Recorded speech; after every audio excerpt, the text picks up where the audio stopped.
Brooklyn is in the house for all the wrong reasons. Now, I'm going to say something toward the end of this video that might be controversial. Some of you folks may not favor. Nevertheless, it does need to be addressed. But right now, we're talking about Brooklyn, New York. What up, folks? Once again, it is indeed your boy Tim with another ride-sharing video. Had an elderly driver in that area face an unsavory ending, and there's a hell of a lot of things we need to talk about, including a controversial statement, in my opinion, that needs to be addressed for anyone in ride sharing. This comes from an article titled, "Uber Driver Pummeled, Robbed by Passengers in Brooklyn." Now, the article kind of states what happened, but there's a hell of a lot more to this, and we're going to go through the details of it. And like I said, it's hard to ignore the elephant in the room. Now, we're talking about Brooklyn, New York. Here is the actual details. The 61-year-old driver had 6 passengers in his car as he approached Schenectady Avenue near St. John's Place in Crown Heights around 10:45 p.m. Sunday, cops said. Now, you should hear the host of red flags in this statement. Obviously, 61 years of age, senior citizen, that's fine. A hell of a lot of seniors drive, whether it's for entertainment or, some side income or whatever. There's absolutely nothing wrong with that. However, what do we say on this station, on this channel all the damn time? Nothing good happens after midnight. This is 10:45 p.m. 6 individuals getting in your damn car on a Sunday night. Why the hell does 6 grown-ass humans not have a fucking car? 6 people? Now, I understand a lot of folks take Uber or Lyft because they're inebriated, they're intoxicated or whatever, to save themselves some DUIs. Rah, good on them.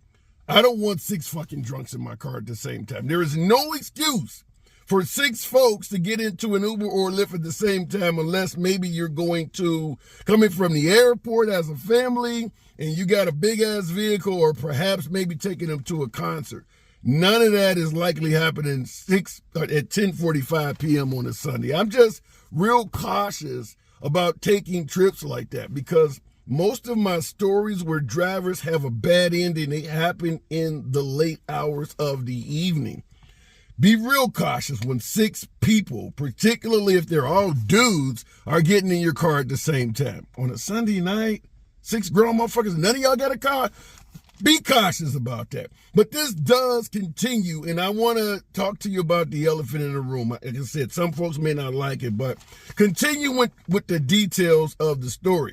5 of the passengers suddenly attacked the driver, repeatedly punching him in the head and face, according to police.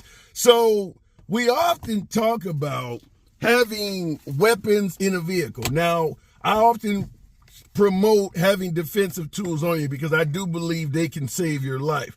But generally, we're talking one-on-one. What do I always advise? Mace or pepper spray, something of that nature, up to and including a firearm, perhaps something to slice or poke with as well.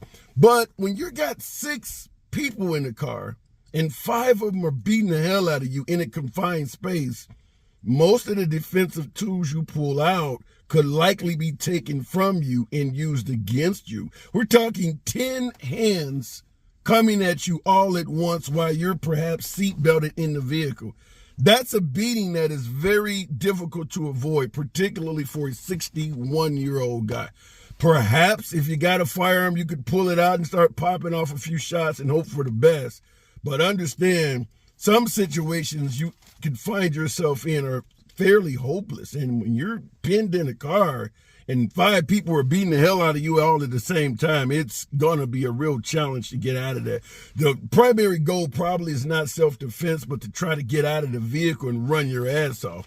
Now, in this case, it didn't end anywhere near as bad as it could have. The driver suffered minor injuries, minor enough that he didn't even need medical transport. He refused any medical assistance. They did take his cell phone and they robbed him.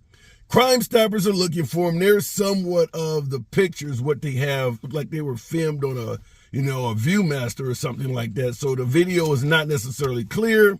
unlikely that these individuals will be captured until they rob the next driver, which they likely will because they didn't get shit from this guy. The elephant in the room, we're talking Brooklyn, New York.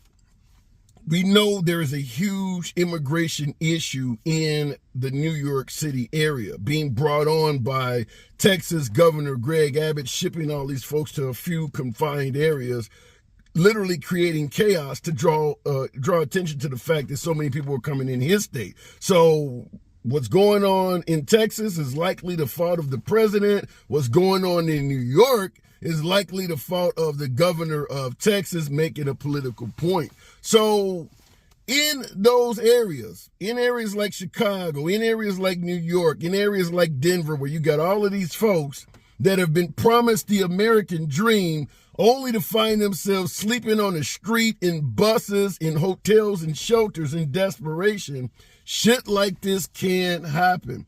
For my drivers that are in these areas, have you seen a significant amount of foreign passengers? Now, you don't know if the person's here legally or not, but if they can barely speak the damn language, that's a huge hint. If you drive in New York, you drive in Chicago, have you seen a lot of immigrants in your area? 6 people at once, folks. Now, I'm not suggesting that these are immigrants, but I am suggesting there's a likelihood of that shit being true.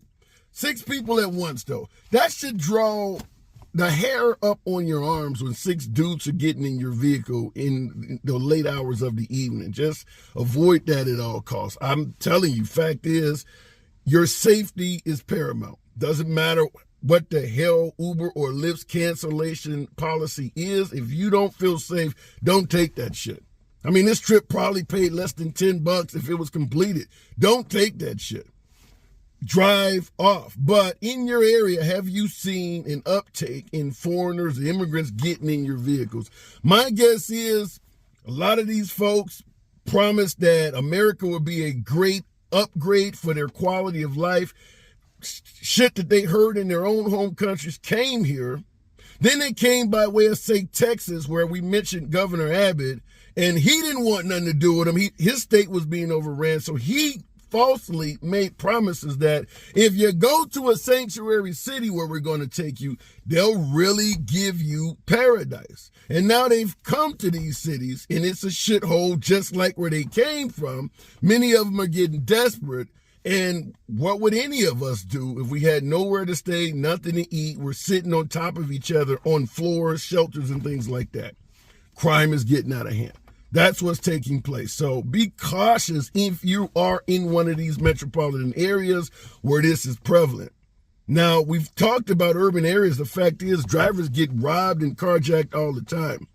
Fortunately, this driver only suffered minor injuries and a little mental anguish for the shit he went through. But fact is, for a lot of us drivers, this could certainly happen to us, and it does all the time. Nevertheless, stay safe. What do we say? Keep your defensive tools on you. But sometimes simply following your own intuition is better than any damn weapon you could have in your possession. Subscribe to the channel. Smash that like button, and I'll see you in the next video. If you're not afraid of a gun, get one. Become proficient. Get a concealed firearms license and carry it. And if you need to shoot somebody, shoot them a lot.